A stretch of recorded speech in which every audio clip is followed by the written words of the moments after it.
তুমি যদি কভু দেখা দাও হে অনন্য, তবে হবে হবে জীবন আমার ধন্য, তবে হবে হবে জীবন আমার ধন্য। কাটাতে পারি আমি লক্ষ কোটি বছর, দুঃখের ঝর্ণা ধারা এ নয়নে অঝর। কাটাতে পারি আমি লক্ষ কোটি বছর, দুঃখের ঝর্ণা ধারা এ নয়নে অঝর। পাই যদি দেখা সামান্য, তবে হবে হবে জীবন আমার ধন্য, তবে হবে হবে জীবন আমার ধন্য। তুমি যদি কভু দেখা দাও হে অনন্য, তবে হবে হবে জীবন আমার ধন্য, তবে হবে হবে জীবন আমার ধন্য। অনন্ত কাল আমি থাকিতে পারি বসে, যদি বলো দেখা দিবে স্বপ্নে কভু এসে। অনন্ত কাল আমি থাকিতে পারি বসে, যদি বলো দেখা দিবে স্বপ্নে কভু এসে। হোক নাসি মোর অনন্য, তবে হবে হবে জীবন আমার ধন্য। জোরে বলুন না, তবে হবে হবে জীবন আমার ধন্য। তুমি যদি কভু দেখা দাও হে অনন্য, তবে হবে হবে জীবন আমার ধন্য, তবে হবে হবে জীবন আমার ধন্য। আল্লাহ ঈমানদার মুমিনদেরকে কত সুন্দর ভাবে ডেকেছে। আল্লাহ বলছেন ইয়া আইয়ুহাল্লাযীনা, হে বিশ্বাসী ঈমানদার বান্দা বান্দীগণেরা, ইত্তাকুল্লাহ, তোমরা আমি আল্লাহ পাক রব্বুল আলামিন আমাকে ভয় করো। আল্লাহ কি বলছেন? ইয়া আইয়ুহাল্লাযীনা আমানুত্তাকুল্লাহা, হে ঈমানদার বিশ্বাসী বান্দা বান্দীগণেরা, তোমরা আমি আল্লাহ আমাকে ভয় করো। হাক্কা তুকাতিহি ওয়ালা তামুতুন্না ইল্লা ওয়া আনতুম মুসলিমুন। আল্লাহ বলছেন তোমরা ভয় করো, ভয় করার মতো করো, এমন ভয় করো, এমন ভয় করো যেন সর্বদা সর্বসময় আমি আল্লাহ আমার ভয়টা তোমাদের অন্তরেই লেগে থাকে। আর তোমরা মুমিন না হয়ে, মুসলমান না হয়ে, প্রকৃত ঈমানদার না হয়ে যেন মৃত্যুবরণ করো না। আচ্ছা বলুন, আমি যদি আপনাদের কাছে এখন একটা প্রশ্ন করি যে আমাদের ভয়টা কেমন করতে হবে, কোন কোন বিষয়ে করতে হবে, আমাদের আল্লাহর উপরে কেমন ঈমান আনতে হবে, তানার অনুগত্য অনুসরণ কেমন করতে হবে, আমরা কি সকলেই জানি কেমন অনুসরণ অনুগত্য করতে হবে? তানার বিশ্বাস, তানার প্রতি ঈমান কেমন হবে আনতে হবে, আমরা কি জানি? জানি না। তবে আপনাদেরকে একটু জানিয়ে দিয়ে যাই। আমরা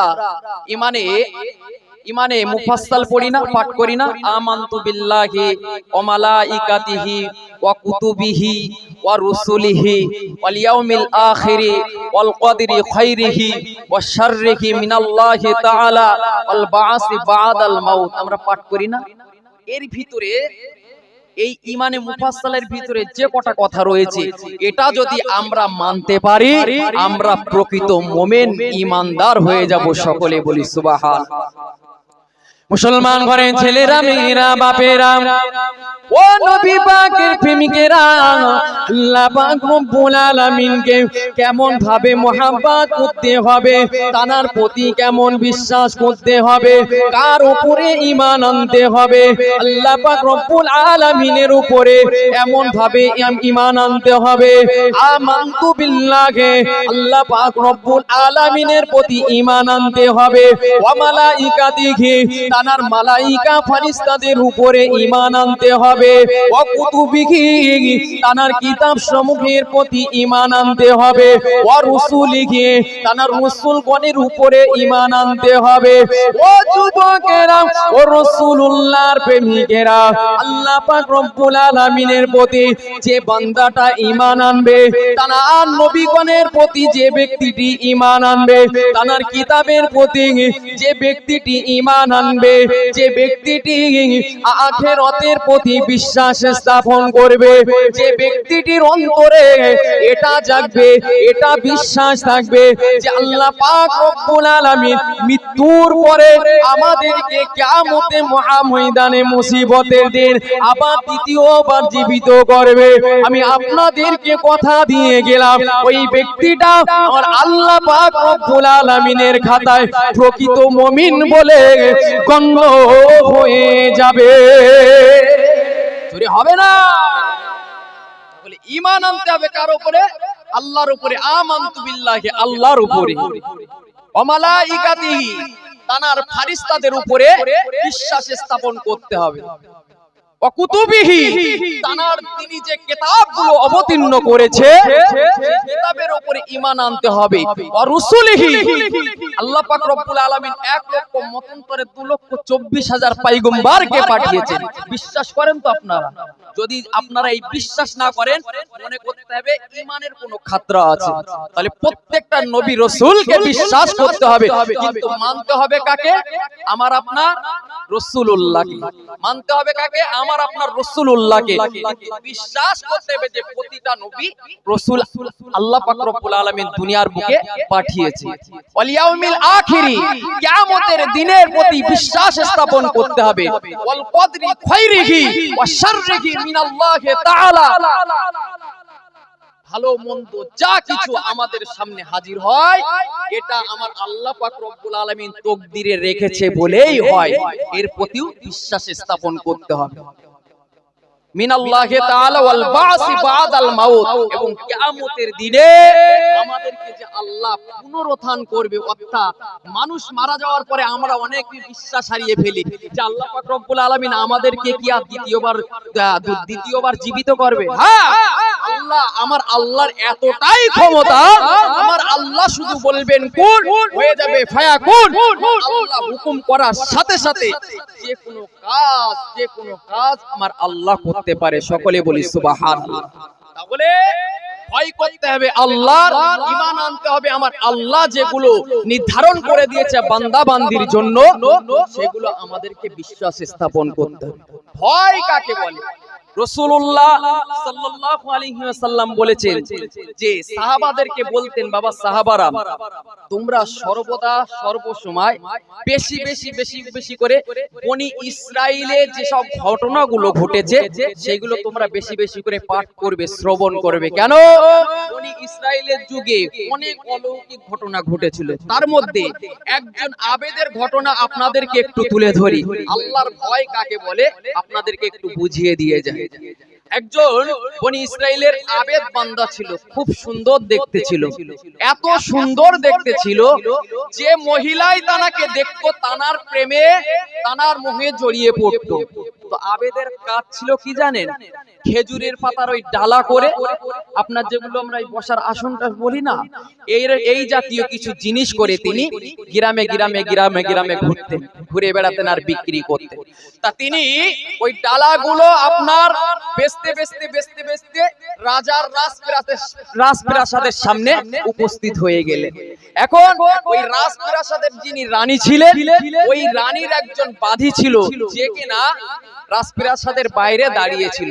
হঠাৎ করে যখন ওই আবেদ ডালা বেচতে বেচতে বেচতে বেচতে আপনার রাজপ্রাসাদের সামনে চলে গেল, সেই সময় ওই বাদীটা খুব মনোযোগ দিয়ে দেখলেন যে এত সুন্দর, এই মানুষটা এত সুন্দর।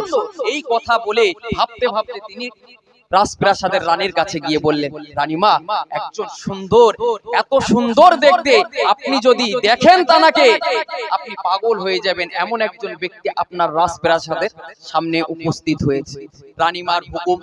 রানীমা হুকুম দিয়ে দিল, যাও ওই বাদীকে আমার দরবারে উপস্থিত করো, হাজির করো। জি, এখন বাদী চলে গেলেন, ওই আল্লাহ পাক রব্বুল আলামিনের ওই আবেদ বান্দাকে ডেকে নিয়ে আসলেন রাজপ্রাসাদের ভিতরে। জি, যখনই ডেকে আনলেন, রানী কি করলেন, তানার প্রতি খুব গভীর দৃষ্টিতে দেখলেন, দেখার পরে তানার প্রেমে পড়ে গেলেন। জি, এখন রানীর মনে ইচ্ছা জাগলো, ওর সাথে আমার শারীরিক সম্পর্ক আমি মিটিয়ে নিতে চাই, আমার ভিতরে যা মোহ আছে সেগুলো আমি মিটিয়ে নিতে চাই। এখন আবেদকে বলল, দেখুন, আপনি যে এখানে ডালাগুলো বিক্রি করতে এসেছেন, আপনি নিশ্চয়ই আপনার অর্থ ইনকামের জন্য এসেছেন, তো আপনি এগুলো ফেলে দেন, আপনি আমার সাথে শারীরিক সম্পর্ক করুন, আমি আপনার প্রয়োজনটা মিটিয়ে দেব। আচ্ছা বলুন, একজন আবেদ বান্দা সে কখনো খারাপ কাজ করতে পারবে? তার অন্তরে আল্লাহর ভয় আছে না? আছে না? আল্লাহর ভয় আছে। ওই আবেদ বান্দা বলছে, না, আমি এটা করতে পারি না। কিন্তু রানী শোনে না। রানী বাদীকে বলে দিয়েছে, যাও ঘরের থেকে তেল নিয়ে আসো, সুগন্ধি নিয়ে আসো, আজ আমি এর সাথে আমার মনের আশা আকাঙ্ক্ষাটা মিটিয়ে নেব। ও আজকে আমার সাথে মিলামিশা করে মনের আশা আকাঙ্ক্ষা মিটিয়ে নেবে। এক প্রকারে কোন রকম ভাবে আবেদ যখন রাজি হচ্ছে না, রানী কি করলেন, বাদীকে বললেন, এই রাজপ্রাসাদের যত জানালা দরজা আছে সবগুলো বন্ধ করে দাও, সবগুলো বন্ধ করে দাও। সেই সময় রাজপ্রাসাদের জানালা দরজাগুলো সঙ্গে সঙ্গে বন্ধ হয়ে গেল। জি, এখন আবেদ খুব মুশকিলের মধ্যে পড়েছে, কি করবে? এখন রানীকে বলল, দেখুন, আমি একটু হাত ধুতে চাই, আমি একটু হাত মুখ ধুতে চাই, ছাদের উপরে কি কোনো জায়গা আছে? ওই সময়তে কি করলেন, রানী বললেন, হ্যাঁ আছে। বাদীকে বললেন, তুমি কিছু পানি জোগাড় করে দাও, ও হাত মুখ ধৌত করবে। মুসলমান ঘরের ছেলেরা, মেয়েরা, বাপেরা, ও নবী পাকের প্রেমিকেরা, খুব ঠান্ডা মাথায় বোঝার চেষ্টা করুন। আল্লাহ পাক রব্বুল আলামিনের ওই আবেদটা ছাদের উপরে উঠলেন। ছাদের উপরে উঠে চিন্তা ভাবনা করতে লাগলেন, চিন্তা ভাবনা করতে লাগলেন, আর নিজের নফসের উপরে যুদ্ধ করতে লাগলেন, নিজের নফসের সাথে যুদ্ধ করতে লাগলেন। ও যুবকেরা, ও রাসূলুল্লাহর প্রেমিকেরা, নিজের নফসকে বলতে লাগলো, ওগো নফস, তুমি আল্লাহ পাক রব্বুল আলামিনের খুশি করার জন্য একাধারে 70 বছর দিন রাত আল্লাহর ইবাদত বন্দেগী করেছো, আল্লাহর ভয় করে এসেছো। আজ তুমি এমন একটা খারাপ সময়ের মধ্যে পড়ে গিয়েছো যে কিনা তোমার 70 বছরের ইবাদত বন্দেগীটা ধ্বংস করে দিতে যাচ্ছে। আমার নফস, তুমি যদি আজকে এই খারাপ কাজে লিপ্ত হয়ে যাও, তাহলে তুমি ভেবে দেখো তোমার রবের দরবারে কেমন ভাবে তুমি হাজিরা দেবে। ও যুবকেরা, ও রাসূলুল্লাহর প্রেমিকেরা, আমরা যে বলি জিহাদ, জিহাদ কাকে বলে শুনুন। জিহাদ শুধু তলোয়ার নিয়ে ময়দানে গিয়ে ভয় হুল্লা করাটা জিহাদ বলে না। জিহাদ শব্দের অর্থ হলো নিজের নফসের সাথে যুদ্ধ করা, নিজের ফ্যামিলির, আপনার নিজের স্ত্রীর সাথে যুদ্ধ করা, নিজের সন্তানের সাথে যুদ্ধ করা, নিজের ফ্যামিলির প্রত্যেকটা সদস্যর সাথে আপনার যুদ্ধ করার নামটাই হলো জিহাদ। ও যুবকেরা, ও রাসূলুল্লাহর প্রেমিকেরা, আল্লাহ পাক রব্বুল আলামিনের ওই বান্দাটা নিজের নফসের সাথে কেমন ভাবে যুদ্ধ করছে দেখো। নিজের নফসকে, আপনার নিজের নফসের সাথে যুদ্ধ করতে করতে ওই আল্লাহ পাক রব্বুল আলামিনের আবেদ বান্দাটা চিন্তা ভাবনা করে নিল যে আমার এই পাপ থেকে বাঁচতে হলে এখন এই আমার ছাদের উপর থেকে লাফ মারতে হবে, তাই তো নাকি?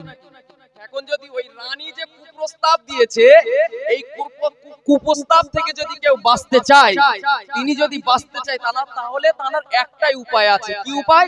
যেহেতু জানালা দরজা সব কিন্তু বন্ধ, আবেদের বার হওয়ার কোনো রাস্তা নেই, তাহলে ওর একটাই কাজ করতে হবে, সেটা হলো ছাদের উপর থেকে লাফ মারতে হবে। ঠিক কিনা? তো আবে আল্লাহ পাক রব্বুল আলামিনের ভয় থেকে কি করলেন? ছাদের উপরে ঠেলে উঠলেন। যেই লাফ মারতে যাবে, আল্লাহ পাক রব্বুল আলামিন ফেরেশতা জিবরিল আলাইহিস সালাতু ওয়াস সালামকে পাঠিয়ে দিলেন। জোরে বলুন সুবহানাল্লাহ। মুসলমান ঘরের ছেলেরা, মেয়েরা, বাপেরা, ও নবী পাকের প্রেমিকেরা, ওই সময়তে যখন আবেদটা আপনার ছাদের উপর থেকে লাফ মারতে যাবে, আমার আল্লাহ পাক রব্বুল আলামিন ফেরেশতা জিবরিল আলাইহিস সালাতু ওয়াস সালামকে ডেকে বললেন, ওগো ফেরেশতা জিবরিল, যাও জমিনে চলে যাও। আমার একজন বান্দা, আমি আল্লাহ পাক রব্বুল আলামিন আমার সন্তুষ্টি লাভের জন্য, সে আমার অসন্তুষ্টি থেকে দূরে থাকার জন্য, সে আমি আল্লাহ পাক রব্বুল আলামিন আমার ভয় থেকে সে আজ ছাদ থেকে লাফ মেরে জমিনে লাফ দিতে চাইছে। আমার ফেরেশতা, ওগো ফেরেশতা জিবরিল, যাও আমার এই বান্দাটাকে তুমি সঠিকভাবে সহিভাবে জমিনে লাফিয়ে দাও। ও যুবকেরা, ও রাসূলুল্লাহর প্রেমিকেরা, ওই সময়তে ফেরেশতা জিবরিল আলাইহিস সালাতু ওয়াস সালাম আমার আল্লাহ পাক রব্বুল আলামিনের হুকুমে হযরতে ফেরেশতা জিবরিল আলাইহিস সালাতু ওয়াস সালাম জমিনের উপরে চলে আসলো। আর আমার আল্লাহ পাক রব্বুল আলামিনের ওই আবেদ বান্দাটার সহি সালামতের সাথে ছাদের উপর থেকে জমিনের উপরে লাফিয়ে দিয়েছিল। যে বান্দা আল্লাহ হয়ে যাবে, আমার আল্লাহ ওই বান্দার হয়ে যাবে। ঠিক কিনা? আল্লাহ কোরআনের মধ্যে বলেছে না, আযকুরুনি আযকুরুকুম, বান্দা আমি আল্লাহ আমাকে স্মরণ করো, আমি আল্লাহ তোমাকে স্মরণ করব। জোরে বলুন সুবহানাল্লাহ। আল্লাহ কতটা বান্দাকে ভালোবাসে, আপনি কতটা আল্লাহকে ভালোবাসেন কখনো ভেবেছেন? আজ আমরা নাফরমান হয়ে গিয়েছি, আজ আমরা আল্লাহর দাসত্ব করা ছেড়ে দিয়েছি, আল্লাহর গোলামি করা ছেড়ে দিয়েছি, আল্লাহর ভালোবাসা, রাসূলুল্লাহর মুহাব্বত আমাদের অন্তরে নাই। আজ আমরা বিভিন্ন খারাপ কাজে লিপ্ত হয়ে গেছি। ঠিক কি? আল্লাহ বলছেন, বান্দা আমি আল্লাহ আমার স্মরণ কর, আর তোরা যদি আমি আল্লাহ আমাকে স্মরণ করিস, আমি আল্লাহ তোদেরকে স্মরণ করব। তোরা যদি 4 আঙ্গুল করিস, আমি আল্লাহ 1 বিঘাত স্মরণ করব। তোরা 1 বিঘাত আমি আল্লাহ আমার স্মরণ করলে, ওদেরকে আমি আল্লাহ 1 হাত পরিমাণ স্মরণ করব। জোরে বলুন সুবহানাল্লাহ। এখন ওই আবেদ বান্দাটা যখন ফেরেশতা জিবরিল আলাইহিস সালাতু ওয়াস সালাম জমিনে লাফিয়াল, ওই সময়তে ওই আবেদ বান্দাটা বাড়িতে ফিরে গেলেন। জি, যখন বাড়িতে ফিরে গেলেন, বিবি জিজ্ঞাসা করছেন, আজকে যে ডালাগুলো বিক্রি করলেন সেই টাকাগুলো কোথায় রেখেছেন, সেই টাকাগুলো দিয়ে কি করলেন? আজকে তো ঘরে কোনো খোরাক নেই। তা আবেদ বলল, আজকে কোনো ডালা বিক্রি হয়নি। কি বলবে স্ত্রীর সাথে? জি, আবেদ স্ত্রীকে বলছে যে আজকে কোনো ডালা বিক্রি হয়নি। সেই সময় আবেদের স্ত্রী বলছে যে আজকে রাত্রে তাহলে কি খাবো আমরা? সারা রাত কি না খেয়েই কাটিয়ে দেব? আবেদ বলল, আজকে রাতটা না খেয়েই ধৈর্য ধারণ করো।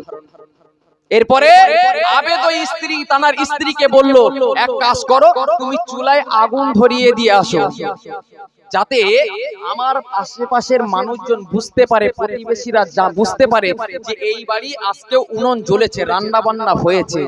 আর যদি আজকে চুলায় উনুনে যদি আগুন না ধরাও, তাহলে প্রতিবেশীরা ভাববে যে আজকে এদের মনে হয় বাড়িতে খাওয়া দাওয়া হয়নি, রান্না বান্না হয়নি, আমাদের নিয়ে সমালোচনা করবে। আর আমি এই সমস্ত কাজ পছন্দ করি না। যাও, আবেদের কথা শুনে আবেদের বিবি বললেন, চুলোয় আগুন ধরিয়ে দিয়ে আসলেন।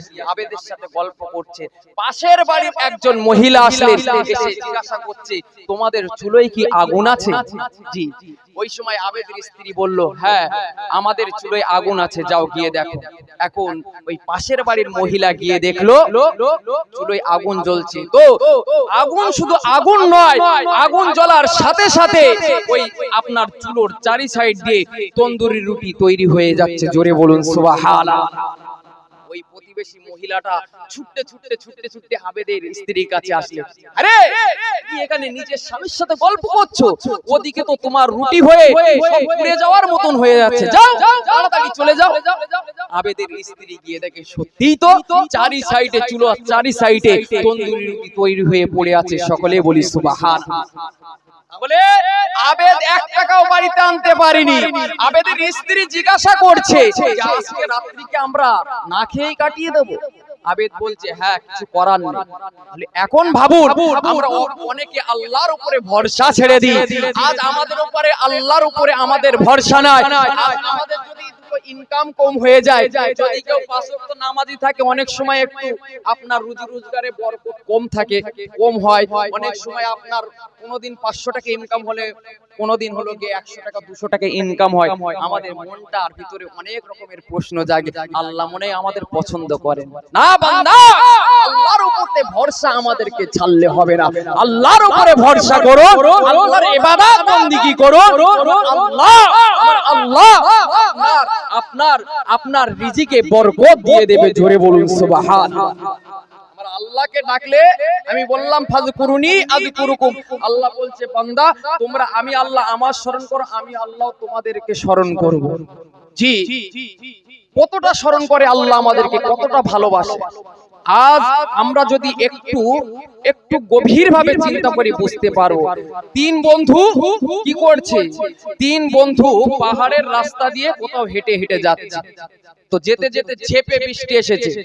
পাহাড়ের রাস্তাঘাটে তো তেমন ঘর বাড়ি থাকে না, থাকে নাকি? থাকে না। জি, এখন যেতে যেতে বিশাল জোরে পানি এসেছে। পাহাড়ের এক গুহার ভিতরে 3 বন্ধু ঢুকে গিয়েছে। এখন পাহাড় থেকে একটা পাথর খসে এসে গুহার মুখের উপরে পড়ে গিয়েছে। জি, এখন কি করবে? আশেপাশে তো লোকজন নেই, কে সরাবে? 3 বন্ধু যুক্তি করছে নিজেদের মধ্যে, দেখ আমরা বিগত দিনের যে সমস্ত ভালো কর্মগুলো করেছি তার একটা ওসিলা দিয়ে আমার রবের কাছে দোয়া চা, অবশ্যই আল্লাহ পাক রব্বুল আলামিন এই বিপদ থেকে মুক্তি দান করবে। কতটা আল্লাহর উপরে ভরসা দেব। জি, 3 বন্ধুর মধ্যে এক বন্ধু আল্লাহর কাছে প্রার্থনা করছে, আল্লাহ আপনি তো জানেন আমি একদিন কিছু শ্রমিক নিয়েছিলাম নিজের কাজকর্ম করার জন্য, কিছু কাজকর্ম করার জন্য শ্রমিক নিয়েছিলাম। তাদের সাথে আমি চুক্তি করেছিলাম তারা কাজ শেষ করার পরে তাদেরকে আমি এক মুষ্টি করে শস্য তাদেরকে পারিশ্রমিক হিসাবে দিয়ে দেব। আল্লাহ, তারা যখন কাজ শেষ করলো আমি তাদের পারিশ্রমিক গুলো সঠিক ভাবেই দিলাম, কিন্তু তাদের মধ্যে একজন বলে উঠলো যে আমি এই পারিশ্রমিক নেব না, আমাকে পারিশ্রমিকটা বাড়িয়ে দিতে হবে। কেন? রিওয়ায়াতের মধ্যে এসেছে যারা সেদিন কাজে এসেছিলেন তাদের মধ্যে একজন ব্যক্তি দুপুরের টাইমে কাজে এসেছিল। এই যারা সকালবেলা কাজে এসেছিল এদের সমপরিমাণই কিন্তু কাজ করেছিল। তাই মালিক চিন্তা ভাবনা করলে যে আমি এর পারিশ্রমিক কমাবো না, ওদেরকেও জায়গা দিচ্ছি একেও সেটা দেব। কিন্তু ওর মধ্যে একজনা বলল না আমি এই পারিশ্রমিক নেব না, সে রাগ করে সেখান থেকে চলে গেল। মুসলমান ঘরের ছেলেরা, মেয়েরা, বাপেরা, ওই শ্রমিকটা যখন সেখান থেকে চলে গেল, ওই সময়তে ওই যুবকটা ওই শস্যগুলো নিয়ে একটা খেতে ছড়িয়ে দিলে, খেতে ছড়িয়ে দেওয়ার পরে ফসল উৎপন্ন হতে লাগলো। ওই ফসলগুলো বিক্রি করলে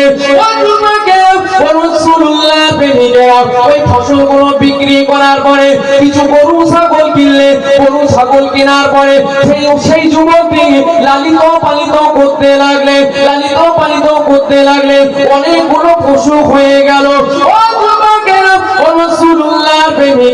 হঠাৎ করে সেই শ্রমিকটার অর্থের প্রয়োজন পড়ে গেল, টাকার প্রয়োজন পড়ে গেল।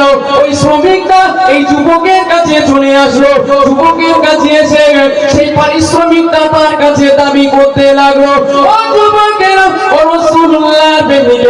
ওই সময়তে এই যুবকটি বলেছিল ওই যে গরু ছাগল গুলো দেখছো ওগুলো সব তোমার, তুমি এগুলো নিয়ে বাড়ি চলে যাও। ওই শ্রমিকটা গরু ছাগল গুলো নিয়ে বাড়িতে চলে গেলে যুবকটি পাহাড়ের গুহার ভিতরে আটকে।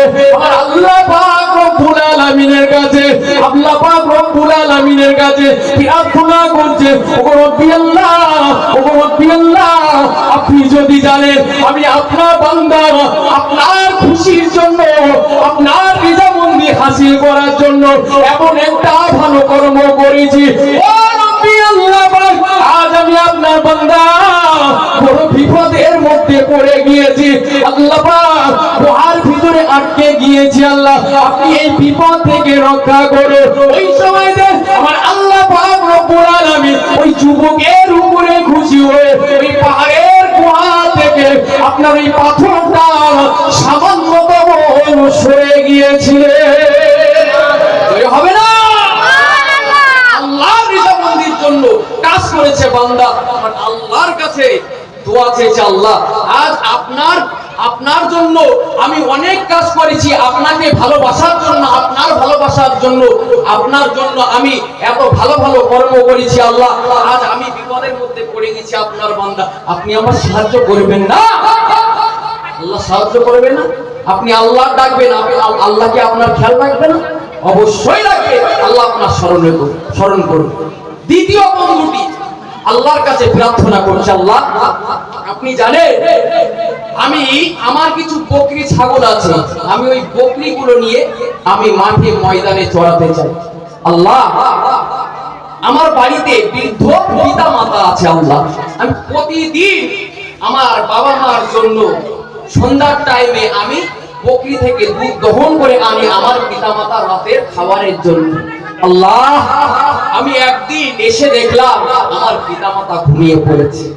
ও রব্বি আল্লাহ, আমি যুবক, আমার মন চাইলো না যে আমার পিতা মাতাকে জাগাবো, কেন? ঘুমিয়ে পড়েছে। এদিকে আমার বকরি ছাগলগুলো মাঠে চড়ছিল, সেখানেও আমার একটা ভয় ছিল, কেন? হিংস্র প্রাণীগুলো তাদের উপরে আক্রমণ করতে পারে।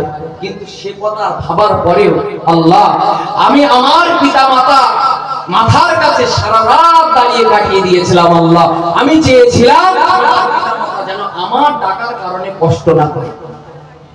আজ আমরা এমন ছেলে আছি নাকি? কথা বলেন না, রাগ করছেন, ঝিমিয়ে যাচ্ছেন কেন? অসুবিধা হচ্ছে আপনাদের? একটু তাকবীর, নারে তাকবীর হচ্ছে না? হচ্ছে না? ঠান্ডা একটু বেশি লাগছে নাকি? তাকবীর দেন না, গাতে ঘাম বাড়াবে, তারপরে তো বোঝা যাবে আল্লাহর প্রকৃত প্রেমিক। জোরে তাকবীর দেন, নারে তাকবীর। একসাথে আমি এমন আওয়াজ দিবে যেন আশেপাশের মানুষ যারা ছড়িয়ে ছিটিয়ে আছে এরা যেন বুঝতে পারে না ওর ভিতরে কিছু একটা হচ্ছে। হবে তো? ওরা না বুঝলে একটু অন্তত দেখে যাক যে এর ভিতরে কিছু একটা হচ্ছে। একসাথে এমন তাকবীর দেবেন, আমাকে খুশি করার জন্য বলছি না, রবের খুশি করার জন্য। আমার রবের আসমানে গিয়ে যেন ধাক্কা খায়। জোরে বলুন নারে তাকবীর, নারে তাকবীর। মাশাআল্লাহ। যে কথা বলছিলাম, আজ আমাদের ঘরে এমন ছেলে নাই। আমাদের পিতা মাতা যদি বয়স্ক হয়ে গেছে, একটু রাগ ঝাল করলে আমাদের বাবা, তার উপরে আমরাই যা ছেড়ে দিই, খুব সমস্যা। সমাজে এখন খুব হালত খারাপ। সব আমরা শিক্ষিত হয়েছি বটে, শিক্ষিত বটে, কিন্তু গুরুজনদের সাথে কেমন ব্যবহার করতে হয় আমরা এটা এখনো শিখি। আল্লাহ পাক রব্বুল আলামিন আমাদের এই কথা দ্বারা, এই হাদিস দ্বারা, এটা কিন্তু হাদিস, আমি কোনো গল্প বলছি না আপনাদের, এই হাদিস দ্বারা আল্লাহ আমাদেরকে শিক্ষা দান করুন। জি, যে কথা বলছিলাম, যুবক আম্মা জান আব্বা জান ঘুমিয়ে পড়েছে বলে তাদেরকে জাগাবে না বলে সারা রাত সেখানে দাঁড়িয়ে দাঁড়িয়ে কাটিয়ে দিয়েছে। আল্লাহর কাছে বিপদে পড়ে দোয়া চাচ্ছে, আল্লাহ আপনি যদি জানেন যেটা আপনার খুশির জন্য, আপনার রিজামন্দি লাভের জন্য আল্লাহ আমি এমন কাজ করেছি, আল্লাহ আপনি আমাদের এই বিপদ থেকে রক্ষা করুন। আমার আল্লাহ পাক রব্বুল আলামিন ওই বান্দার দোয়াটাকে কবুল করে নিলেন, আর ওই গুহার মুখের থেকে পাথরটা আর একটু ছড়িয়ে দিলেন। জুড়ে বলুন সুবহানাল্লাহ। দ্বিতীয় বন্ধু, দুজন বন্ধুর অটোমেটিক দোয়া করা হয়ে গিয়েছে। তৃতীয় বন্ধুটি আল্লাহর কাছে প্রার্থনা করছে, আল্লাহ আপনি জানেন আমার একটা চাচাতো বোন ছিল, খুব সুন্দর দেখতে, আল্লাহ খুব সুন্দর, আমি তাকে খুব মনে মনে পছন্দ করতাম। তো তার সাথে যখন আমি খারাপ কাজের প্রস্তাব দিই, সে কখনোই সেই খারাপ কাজের প্রস্তাবে রাজি হয় না। আল্লাহ একদিন সে এত দুর্ভিক্ষের ভিতরে পড়লো, সে আমার কাছে সাহায্য চাইতে আসলো। কেন? তার ঘরে স্বামী ছিল, স্বামীটা ছিল অসুস্থ, আর ছোট ছোট বাচ্চা ছিল, তারা দুর্ভিক্ষের মধ্যে পড়ে গিয়েছে। তার কারণে আমার কাছে বারবার বারবার সাহায্য চাইতে আসছিল। একবার আসলে আমি তাকে কুপ্রস্তাব দিয়ে সে চলে যায়। এমনই ভাবে দুবার, তিনবার, চারবার আসলো, আমি বারবার তাকে ফিরিয়ে দিলাম। কিন্তু শেষবার যখন আসলো, আসার পরে যখন আমি তাকে কুপ্রস্তাব দিলাম, সেই সময় আমার প্রস্তাবে রাজি হয়ে গেল। কেন? তার অর্থের প্রয়োজন ছিল, সাহায্যের প্রয়োজন ছিল। মুসলমান ঘরের ছেলেরা, মেয়েরা, বাপেরা, ও নবী পাকের প্রেমিকেরা, ওই যুবকটি আমার আল্লাহ পাক রব্বুল আলামিনের কাছে প্রার্থনা করতে শুরু করেছে। আল্লাহ পাক, আল্লাহ পাক, আমি যখন তাকে শেষ সময়ে, শেষ পর্যায়ে গিয়ে খারাপ কাজে প্রস্তাব দিয়ে দিলাম, সে আমার প্রস্তাবে রাজি হয়ে গেল। ও রব্বি আল্লাহ পাক, আপনি সবই জানেন। আমার ওই চাচাতো বোনটার সাথে যখন আমি বসে বসে বসে বসে নিজের কামনা পূরণ করতে চাইলাম, ওই সময়তে আমার চাচাতো বোনটা আপনার ভয় থেকে কেঁপে উঠেছিল আর আমাকে বলেছিল, ওগো আমার ভাই, ওগো আমার ভাই, এমন ভাবে বসে বসে বসে বসে কামনা পূরণ করা যায় নয়, যেটা শরীয়তে জায়েজ আছে সেই পদ্ধতিতে তুমি আমার সাথে কামনা পূরণ করো। ও যুবকেরা, ও রাসূলুল্লাহর প্রেমিকেরা, যখন ওই মহিলাটা এমন কথা বলেছিল, ওই যুবককে ওই মহিলাটাকে ছেড়ে দিয়েছিল। ও যুবকেরা, ও রাসূলুল্লাহর প্রেমিকেরা, আমার আল্লাহর কাছে হাত তুলে যুবকটি মুনাজারি করতে লাগে, আল্লাহ পাক, আল্লাহ পাক, এটা যদি জানেন আপনার ভয় থেকে আমি এমন করেছি, আপনি যদি জানেন আমার আপনার রিজামন্দি লাভের জন্য, আপনার ভালোবাসা পাওয়ার জন্য, আমার চাচাতো বোনের সাথে খারাপ কাজ না করে তার যে সাহায্যের প্রয়োজন ছিল, তার সাহায্যটা আমি মিটিয়ে দিয়েছি। ও রব্বি আল্লাহ পাক, আজ আমরা এমন একটা বিপদের মধ্যে রয়েছি, আল্লাহ পাক আজ আপনি আমাদের এই বিপদ থেকে রক্ষা করে দেন। ও যুবকেরা, ও রাসূলুল্লাহর প্রেমিকেরা, আমার আল্লাহ পাক রব্বুল আলামিন কতটা দয়ালু, কতটা দয়াময়। আমার আল্লাহ পাক রব্বুল আলামিন ওই বান্দার দোয়াটাকে কবুল করে আমার আল্লাহ বুহার উপরে যে, বুহার মুখে যে পাথরটা ছিল, ওই পাথরটাকে পরিপূর্ণভাবে সরিয়ে দিয়ে আমার ওই তিন যুবককে আমার আল্লাহ পাক রব্বুল আলামিন উদ্ধার করে দিয়েছিলেন। আর একটু জোরে বলুন সুবহানাল্লাহ। ও রাসূলুল্লাহর প্রেমিকেরা, মুহাব্বত কার সাথে করবে? মুহাব্বত করুন আল্লাহর সাথে, প্যার করুন আল্লাহর সাথে, ভালোবাসা করুন আল্লাহর সাথে। আল্লাহ যাতে খুশি আপনিও তাতে খুশি হয়ে যান। আমার আল্লাহ যেগুলো নিষেধ করেছে আপনিও সেগুলোর প্রতিতে, সেগুলো থেকে আপনি দূরে সরে আসুন। আমার আল্লাহ যেগুলো আদেশ করেছেন আপনি সেগুলো করুন। দেখবেন আমাদের জীবনের চলাফেরাটা সর্বদা সর্বসময় আমাদের ঈমানদার মুমিনের খাতায় নাম উঠে যাবে। আজ আমরা আল্লাহ থেকে দূরে সরে এসেছি। আমি তো বারবার বলছি, আজকে আমার প্রথম ভূমিকা এটা যে কি আল্লাহর ভয় কেমন ভাবে করতে হবে, তানার রাজি খুশি কেমন ভাবে করতে হবে। যুবক, যুবক, আমার মুরব্বি বাপ জানেরা, এখনো সময় আছে, ভেবে দেখুন কি করবে। আল্লাহকে মহব্বত করবে না দুনিয়ার প্রেমে, দুনিয়ার মুখে পড়ে আপনি আপনার জীবনটা বরবাদ করবেন। এখনো সময় আছে, ভেবে দেখুন। আল্লাহ পাক রব্বুল আলামিন আমাদের সকলকে বুঝদান করে। সকলে বলি আল্লাহুম্মা আমিন। দরুদ শরীফ পাঠ করেন, আল্লাহুম্মা সাল্লি আলা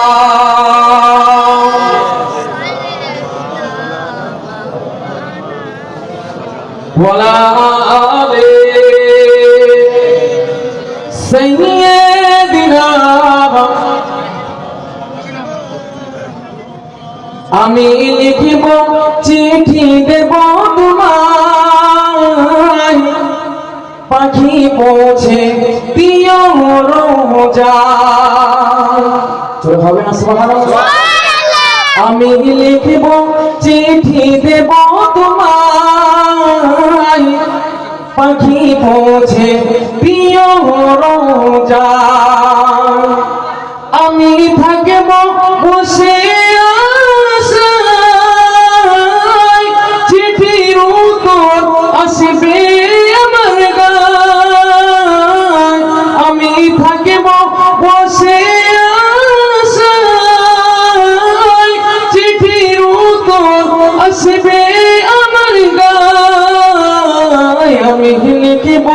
চিঠি দেব তোমায়, পাখি পৌঁছে দিও রোজায়।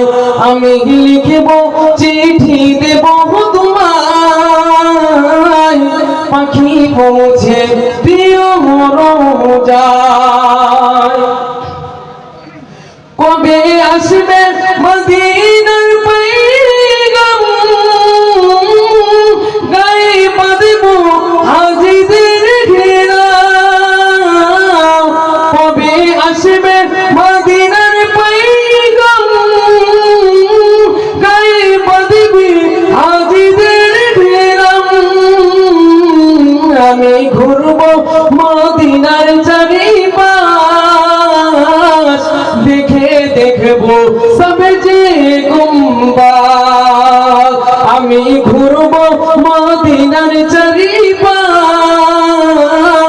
চোখে দেখব সব যে গুম্বাদ। আমি লিখব চিঠি দেব তোমায়, পাখি পৌঁছে দিও রোজায়। আমি লিখব চিঠি দেব তোমায়, পাখি পৌঁছে